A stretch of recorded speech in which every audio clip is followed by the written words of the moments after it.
Good afternoon, but in Shambhala we always say good morning, because the morning sun is really the symbol of the enlightened and awake mind.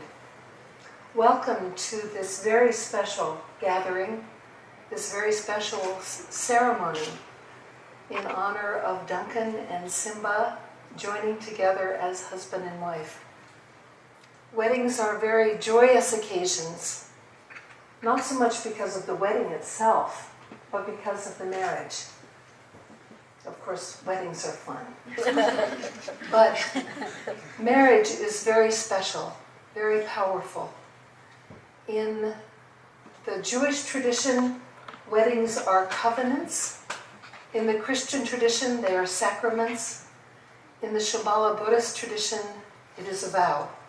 And it is a very special vow because in our tradition, it's not that we have a place for our spiritual practice and then we live our life just any old way.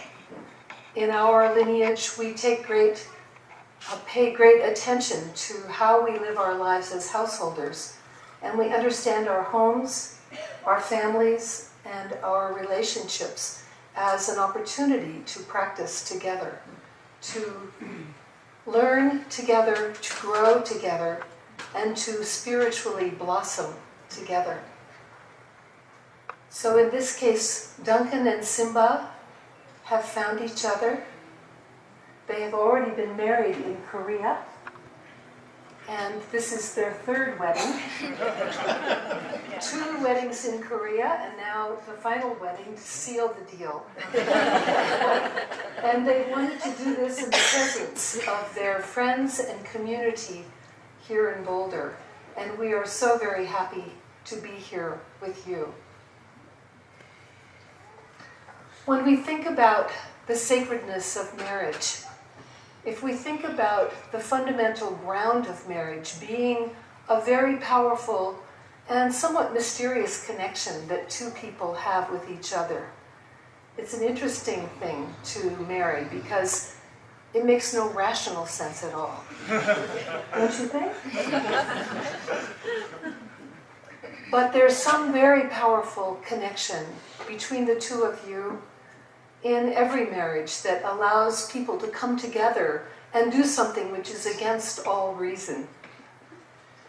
It's a mystical thing to understand that we have a very deep connection with each other, that we have some way in which we feel bonded and we feel that we are soulmates. We feel a sense of recognition in the other, something that's extremely intimate and close, some way that we feel completed by the other person. And all the romantic love stories of our culture tell us about that. That's very an important aspect of the magic of the ground of marriage. But the second part is then sometimes we look at each other and we're complete strangers. We're completely different from each other. And we look at our mate and we say, "Who is this person? Have I ever seen you before?" Yes?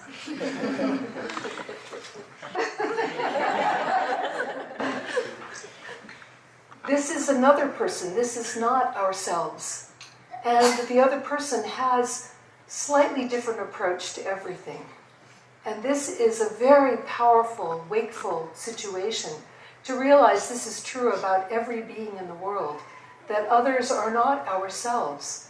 And when we see that we are with someone who is not ourselves, of course, maybe we would like to control that person. Doesn't work. Maybe we would like that person to control us. Doesn't work. So the actual power of the connection is recognizing that being together has a kind of unpredictable, mischievous, magical quality. That is the other side of the connection we have with each other. And that lays a ground for a kind of magical chemistry between 2 people when they marry. The unpredictability and the soulmate, they're both true. And this creates a very powerful ground where we simply don't know what's going to happen in our life together. As you live the years in the future together, There are things that the future holds that no storyline, no narrative can hold. You have no idea. And yet you are, beyond reason, joining together in marriage. Very powerful, magical wisdom ground of the relationship of marriage. So when we join together in this kind of relationship, we find that there is so much about ourselves, so much about the other person that we will learn. And for me personally, the most powerful path of marriage is the path of kindness. The path of learning to open to who the other person is without needing that person to be like us.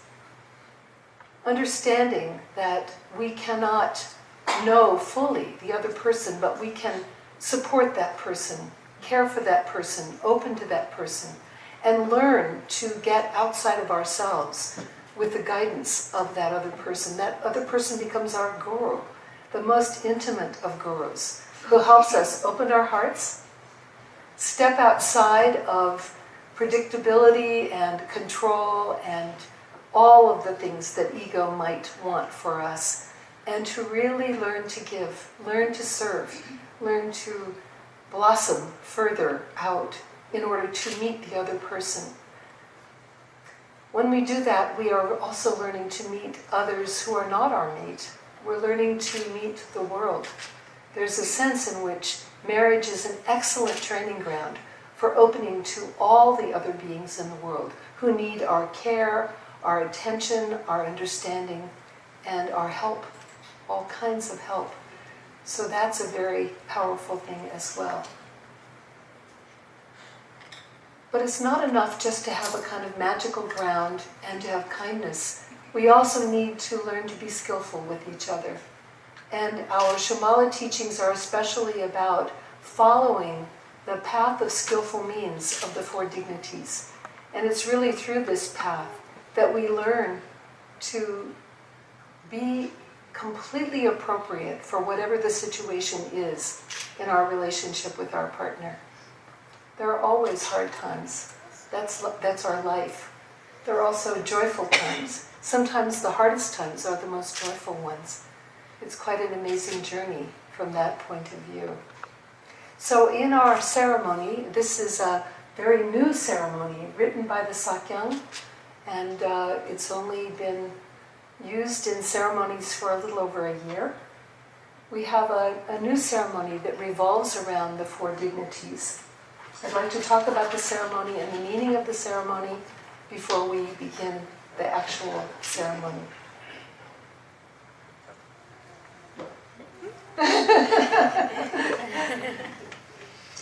So the first part of the ceremony is purifying the ground of your relationship. As you come forward and you offer juniper to the lasang charcoal, what you're doing is purifying the ground, giving up all of the concepts you have about what this marriage will be, and start fresh with each other very directly.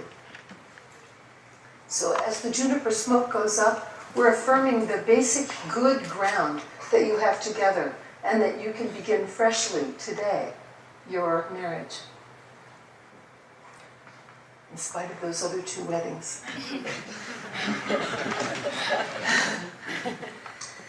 So then, after purifying the ground, you will be making 4 offerings to the shrine that symbolize your practice of the 4 dignities. First, you will offer fruit, which is connected with the meekness of the tiger.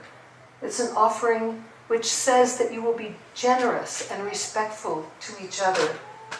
You won't indulge just in your own personal wishes, but you will really see the wishes of the other person and attempt to meet those wishes and to connect with them.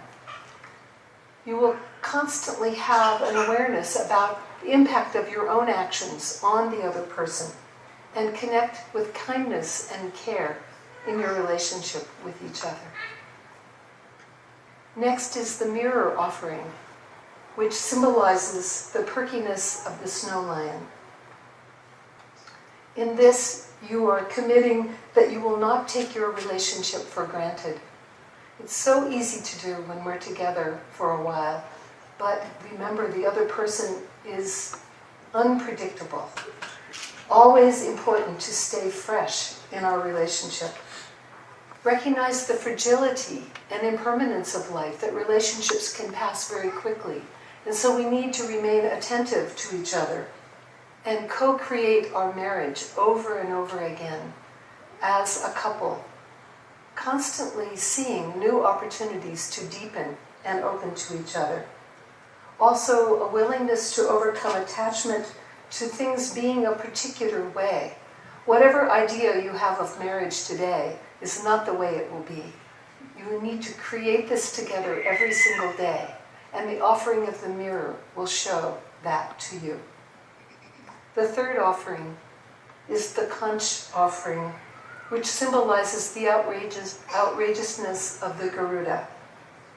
This is an expression of your willingness to give up pettiness and to be willing to go beyond concept in your relationship. It's always groundless to be alive, but especially in marriage. You never know what's coming. And you're willing to step into that groundlessness together and to go through it together, to be willing to open further when you face unexpected challenges in your relationship. You're willing to love the other person even when you don't know where that is heading in your life together.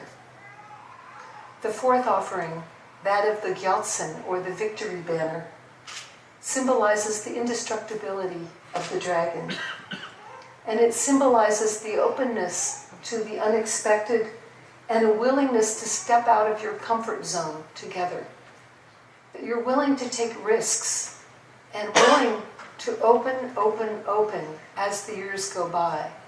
To see that your journey of marriage is a spiritual journey. It's not merely a secular journey. And it is the core journey of the householder. To be together, constantly opening beyond any idea of where that's going to take you. Soaring in the sky. And the last offering is the offering of a candle.